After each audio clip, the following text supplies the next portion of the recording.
I think right now it's really exciting. I think the thing that excites me the most is that there's going to be 8 cities around the country that are going to have the opportunity to host and support spring football, and Birmingham is one of them, and that is encouraging for me. I know it was disappointing for 8 teams, 4 out of each league, that weren't able to bring all 16 teams together. And I know for those 8 that they're probably disappointed, but hopefully if we can make this work, we're going to watch this continue to grow, and all 8 of those will be back together again, and we'll continue to watch this thing grow. But I think there's been an incredible amount of vision, forethought, in going into making this work. I think it is great for spring football. I think it solidifies spring football. I think it strengthens spring football. I think it's going to make the product even better than it has been. There's only 2 that get to open it. 2 champions, the USFL champion, the XFL champion, get to open the season. Was hoping it was going to be here in Birmingham, sell this place out, see a penny in every seat, but we are going to play that game in Arlington.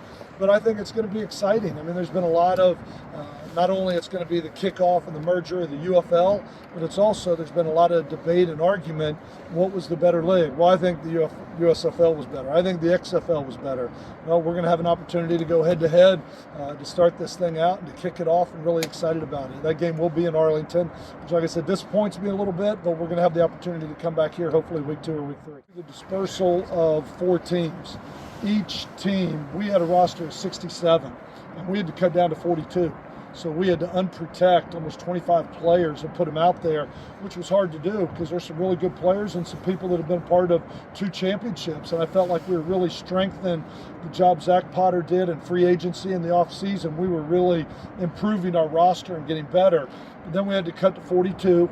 We had our first draft where we drafted the 4 dispersed teams. That happened about a week ago. And then this upcoming Monday, there will be a second draft that is going to be all the unprotected players and any players that were left. So we drafted 11 players in that first draft, so we went from 42 to 53. I would imagine we will probably draft another 15 or so in this one. That's going to take us up to get up where somewhere from 65 to 68, and then we will add a couple more free agents at the end to put the cherry on top of this. It has had some changes to it. I've always said that we've got some staples that are returning. Obviously, John Chavis, our defensive coordinator, is going to return. With the 2 leagues merging together, two people that are not strangers to Birmingham, both Bill Johnson and Corey Chamberlain, who were our defensive line coach and secondary coach the year 1 when we were here. They are both coming back and joining the staff, and so those 3 are going to make up defense, with Derek Riley, who will be the 4th, who has been on the staff the last 2 years. On the offensive side of the ball, Mike Jones, who was the receiver coach, is still here. Stephen Smith, who was the offensive line coach for the New Jersey Generals, will now be the offensive line coach.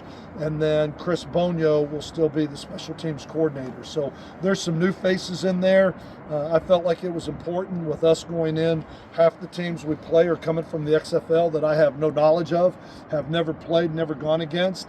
And I think bringing 2 guys that were in the XFL over to what we're doing now as a UFL and unified league is going to help give us some insight into some of those teams, and I think it's going to help strengthen us as a staff. We're still kind of learning all that. I was sent a playbook, but no, I haven't read all 72 pages. 172 rule book. I have not read all of them yet. I know that some of the differences is they did not kick extra points. That they went for 1, 2, or 3, but they were all offensive scrimmage plays. It was just whether they went from the 2, the 5, or the 10, whether it was 1, 2, or 3, but there were no extra points. And with us losing Brandon Aubrey, that did not break my heart. If Brandon was back, I would have been really disappointed. But I say that jokingly, but it's a touchdown isn't guaranteed 7. You know what I mean? It may be 6, it may be 7, 8, or 9. Right. I mean, so I think that's going to be exciting. I understand the kickoff rules are going to be what the USFL played, and it's going to look very similar to the way that the USFL game looked. There may just be a couple small changes or nuances that are done in some of the special team phases of it, but ought to be very, very. And let me say that I had an opportunity to go to Northwestern this fall.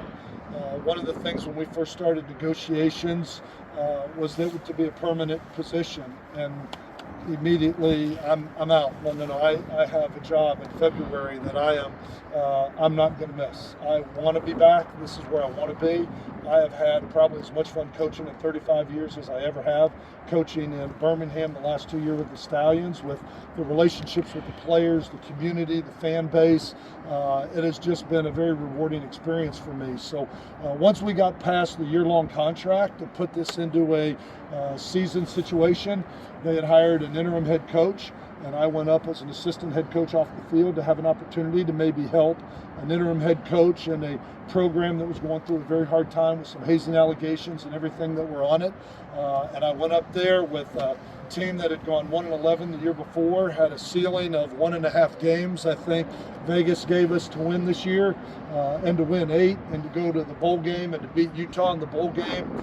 It was a great experience, but when that game was over, I took off my Northwestern purple and put my Stallion stuff back on and said, "Giddy up, let's go get this done. Let's go get ready for year 3." And so it's been a busy fall. I guess 12 games wasn't enough for me. I need 24 a year to be able to stay happy. But it was a rewarding experience for me. It was a great experience for me, and I'm very glad I did it. And the relationships I made and the experiences I had.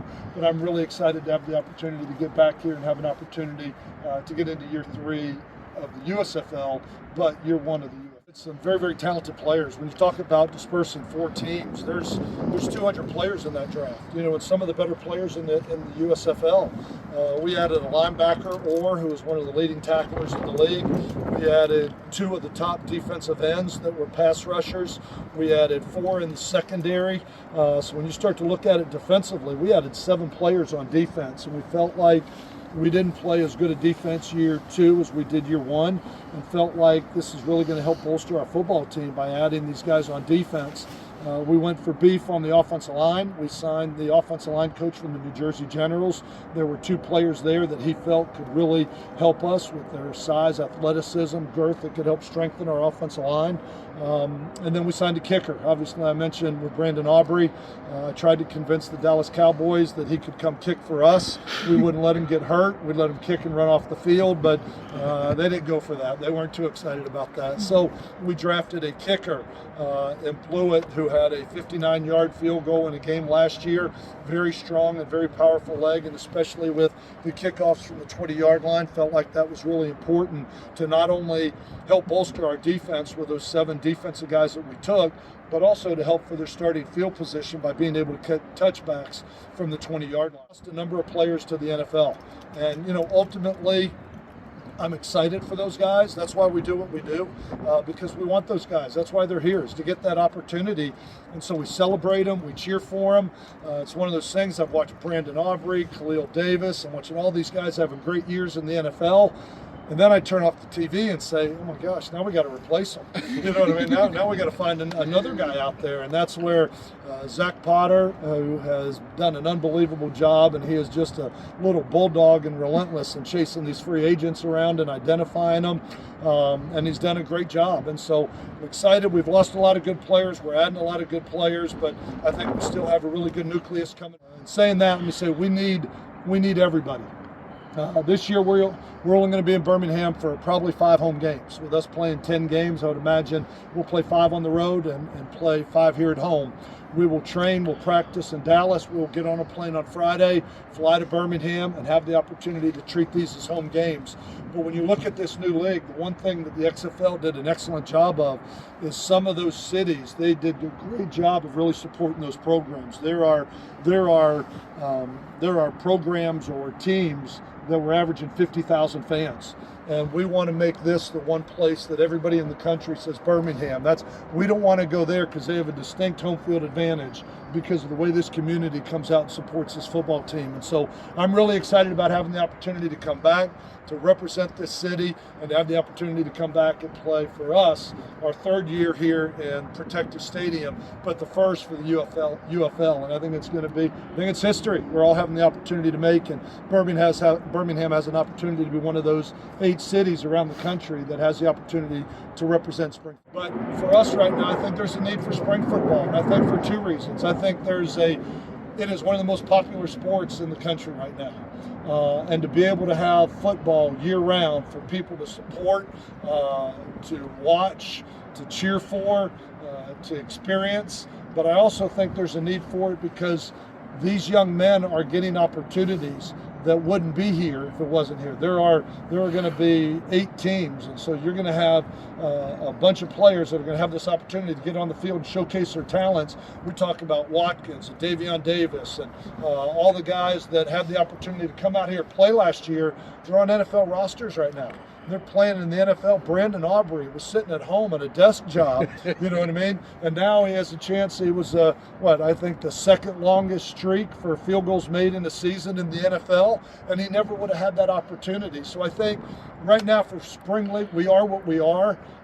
I think it's a very talented league. I think there's a lot of very talented players in this league, but I think right now our role is to build and give these young men opportunities to go play in the NFL. Expect Bo Scarborough to be back with the Stallions? We're certainly, that's what we want. I mean, that's what we want. When we had to make the cuts for 42, unfortunately, there were a number of players that were in that unprotected spot. Bo, with his injury a year ago, coming off knee surgery, and a number of other players were not protected in that 42. We're going to have the opportunity to get them back in the second draft, and that's one of the goals that we have in the second draft, is to get as many of those guys back as we can. So we certainly want him back. He's been a personality for this football team. He's been a leader for this football team, and we're going to do everything we can to make that happen.